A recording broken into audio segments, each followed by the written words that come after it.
जब तक देश में लॉकडाउन की स्थिति है, हमें अपना संकल्प निभाना। नमस्कार दोस्तों, स्वागत है आपका एक बार फिर बिंदास खबरें में। दोस्तों, हमारे देश में ओमिक्रॉन का खतरा तेजी से बढ़ता जा रहा है। ऐसे में प्रधानमंत्री नरेंद्र मोदी जी ने लाइव आकर देश को संबोधित किया है और खतरे को देखते हुए कड़े कानून लागू कर दिए हैं। ऐसे में आपको बता दें कि 8 राज्यों ने तो नाइट कर्फ्यू लगा दिया है। ऐसे में कुछ और राज्य नाइट कर्फ्यू और लॉकडाउन लगाने की तैयारी भी कर रहे हैं। तो दोस्तों, इस वीडियो के अंत तक जरूर बने रहिए, क्योंकि हम आपको बताने वाले हैं कि क्या आपके राज्य में लॉकडाउन लगने वाला है या फिर नहीं। और साथ ही दोस्तों, देश में तीसरी लहर को लेकर प्रधानमंत्री नरेंद्र मोदी जी ने बैठक की है और नए साल के लिए कुछ नए नियम लागू कर दिए हैं। अगर इन नियमों का पालन नहीं किया तो आपको भारी नुकसान उठाना पड़ सकता है। और दोस्तों, कुछ लाभ लेने वाली योजनाएं भी लागू की गई हैं, इसलिए इस वीडियो को अंत तक जरूर देखिएगा, जिससे कि लाभ लेने से आप वंचित न रह जाएं। तो दोस्तों, चलिए शुरू करते हैं खबरों को विस्तार से। और इसी के साथ दोस्तों, आज की पहली बड़ी खबर कि पीएम किसान सम्मान निधि योजना में सरकार ने बदल दिए हैं नियम। अगली किस्त चाहिए तो तुरंत निपटा लें ये काम। यहाँ पर दोस्तों आपको बता दें कि रजिस्ट्रेशन में जो फर्जीवाड़ा हो रहा है उसको रोकने के लिए सरकार ने प्रधानमंत्री किसान सम्मान निधि योजना के नियमों में बदलाव कर दिया है। इसके तहत अब किस्त पाने के लिहाज से लाभार्थियों के लिए राशन कार्ड अनिवार्य कर दिया गया है। इसका मतलब तो ये है कि राशन कार्ड नंबर आने के बाद ही पति या पत्नी या फिर उस परिवार के किसी भी एक सदस्य को पीएम किसान सम्मान निधि का लाभ मिल पाएगा। अगर आप पीएम किसान योजना के तहत पहली बार रजिस्ट्रेशन करते हैं तो राशन कार्ड का नंबर अपलोड करना होगा। यानी योजना के तहत अब नए पंजीकरण कराने पर राशन कार्ड नंबर भी देना अनिवार्य होगा। इसके अलावा डॉक्यूमेंट की सॉफ्ट कॉपी बनाकर पीडीएफ के रूप में पोर्टल पर अपलोड करनी होगी। इसके बिना आपको अगली किस्त नहीं मिलेगी। और इसी के साथ दोस्तों अगली बड़ी खबर कि मुफ्त अनाज लेने के लिए बस करें ये काम। मोदी सरकार ने गरीबों को दी है राहत। दोस्तों, यहाँ पर आपको बता दें कि क्या आप जानते हैं कि इस कोरोना काल में केंद्र की मोदी सरकार ने गरीबों को राहत देने का काम किया है। जी हाँ, आपको बता दें कि पीएम नरेंद्र मोदी ने प्रधानमंत्री गरीब कल्याण अन्न योजना के तहत प्रति महीने 5 किलो मुफ्त खाद्यान्न की आपूर्ति योजना मार्च 2022 तक बढ़ाने का फैसला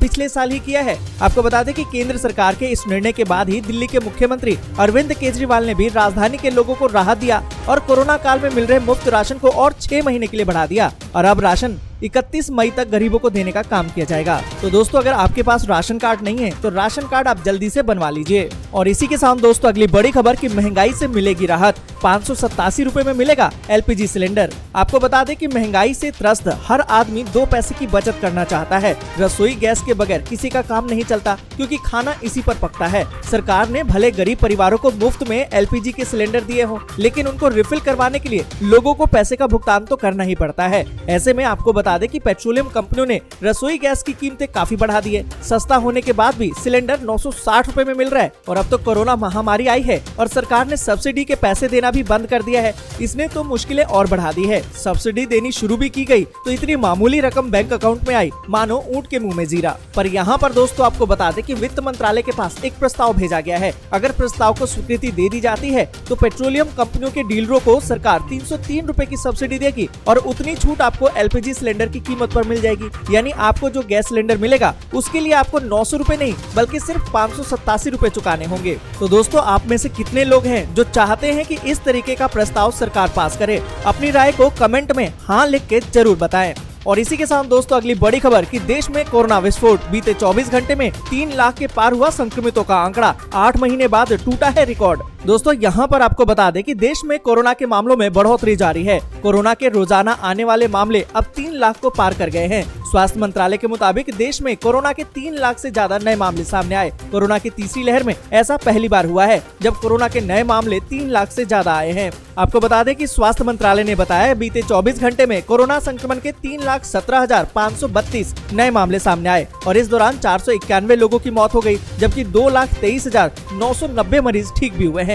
और इसी के साथ दोस्तों अगली बड़ी खबर कि हावड़ा नई दिल्ली समेत देरी से चल रही है 13 ट्रेनें। सफर से पहले जान ले पूरी खबर। दोस्तों, यहाँ पर आपको बता दें कि अगर आप भी रेलवे से यात्रा करने वाले हैं या फिर सोच रहे हैं या प्लान बना रहे हैं तो ये खबर आपके लिए है, क्योंकि खराब मौसम और कोहरे के कारण कई ट्रेनें विलंब से चल रही हैं। दिल्ली जाने वाली करीबन 13 ट्रेनें लेट चल रही हैं। जो ट्रेनें देरी से चल रही हैं उनमें हावड़ा नई दिल्ली एक्सप्रेस, पुरी नई दिल्ली एक्सप्रेस, गोरखपुर नई दिल्ली एक्सप्रेस, मुंबई नई दिल्ली एक्सप्रेस, कानपुर नई दिल्ली एक्सप्रेस शामिल है। और साथ ही दोस्तों आपको बता दें कि देश में कड़ाके की ठंड पड़ रही है। पूरे उत्तर भारत में कोहरा जमा हुआ है। मौसम की ये मार रेलवे भी झेल रहा है। उत्तर भारत में खराब मौसम और कोहरे के कारण कई ट्रेनों के आवागमन बाधित हो रहे हैं। इसी वजह से भारतीय रेलवे में दिल्ली आने वाली 13 ट्रेनें लेट चल रही हैं। दोस्तों आगे बढ़े उससे पहले वीडियो को लाइक और शेयर जरूर कर दें। अगर अभी तक आपने चैनल को सब्सक्राइब नहीं किया है तो सब्सक्राइब जरूर से कर लें। और इसी के साथ दोस्तों अगली बड़ी खबर की बजट 2022 में पीएम किसान की राशि बढ़ा सकती है सरकार। खातों में पहले के मुकाबले अधिक डाले जा सकेंगे पैसे। यहाँ पर आपको बता दें कि वित्त मंत्री निर्मला सीतारमण 1 फरवरी को संसद में केंद्रीय बजट 2022 को पेश करेंगी और इस साल के बजट से आम आदमी से लेकर औद्योगिक घराने को काफी सारी उम्मीदें लगी हुई हैं। इस बीच खबर तो ये भी आ रही है कि इस साल के बजट में केंद्र की मोदी सरकार कोरोना महामारी में किसानों को आर्थिक सहयोग के तौर पर पीएम किसान सम्मान निधि योजना की राशि बढ़ा सकती है। मीडिया रिपोर्ट्स की माने तो सरकार इस साल के बजट में पीएम किसान योजना की रकम यानी कि 6,000 रुपए जो सालाना दिए जाते हैं अब उसको बढ़ाकर 8,000 रुपए कर सकती है। यहाँ पर दोस्तों आपको बता दें कि जिस तरीके से महामारी आई इस दौरान किसानों की आमदनी को दुगना करने के लिए सरकार ने भी कदम उठाए हैं और विशेषज्ञों की तरफ से सरकार को कुछ उपाय बताए गए जिसमें कि पीएम किसान योजना की रकम को बढ़ाने का जिक्र किया गया है। तो दोस्तों अगर आप भी चाहते हैं कि पीएम किसान की रकम जो 6,000 मिल रही है उसे बढ़ाकर 8,000 कर दिया जाए तो कमेंट में अपनी राय लिखना न भूलें। और इसी के साथ दोस्तों अगली बड़ी खबर की HDFC और SBI के बाद अब ICICI बैंक ने भी बदल दी है FD पर ब्याज की दरें। आपको बता दें कि HDFC बैंक और SBI और कैनरा बैंक के बाद अब ICICI बैंक ने भी अपनी साअवधि जमा यानी कि FD पर ब्याज दरों में बदलाव कर दिया है। FD की नई दरें 20 जनवरी से लागू भी हो गई हैं। यहाँ पर दोस्तों आपको बता दें कि बैंक की वेबसाइट के मुताबिक ICICI बैंक अब 7 से 29 दिनों की मैच्योरिटी वाली जमाओं पर 2.50% और 30 से 90 दिनों की मैच्योरिटी वाली FD पर 3% की ब्याज दर की पेशकश कर रहा है। वहीं 91 दिनों से 184 दिनों की मैच्योरिटी वाली FD के लिए 3.5% और 185 दिनों से लेकर 1 साल से कम अवधि वाली FD के लिए 4.40% ब्याज दे रहा है। वहीं 1 साल से लेकर 389 दिनों की FD पर बैंक 5% की ब्याज की पेशकश कर रहा है। और इसी के साथ दोस्तों अगली बड़ी खबर की राजधानी में कोरोना के 12,000 से अधिक मामले, 43 मरीजों की मौत।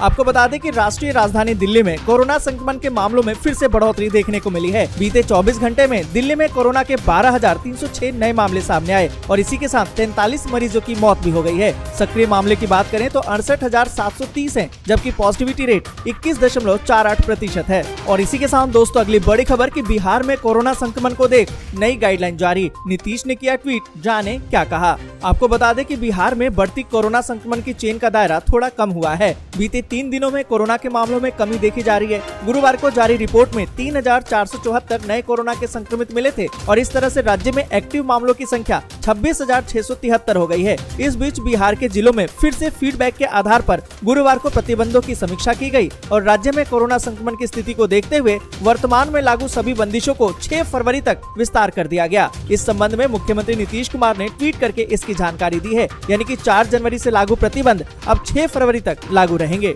इस बीच दोस्तों आपको बता दें कि मुख्यमंत्री नीतीश कुमार ने अनुरोध किया है कि राज्यवासी विशेष सावधानी बरतें और सरकार द्वारा जारी दिशा निर्देशों का पालन करें।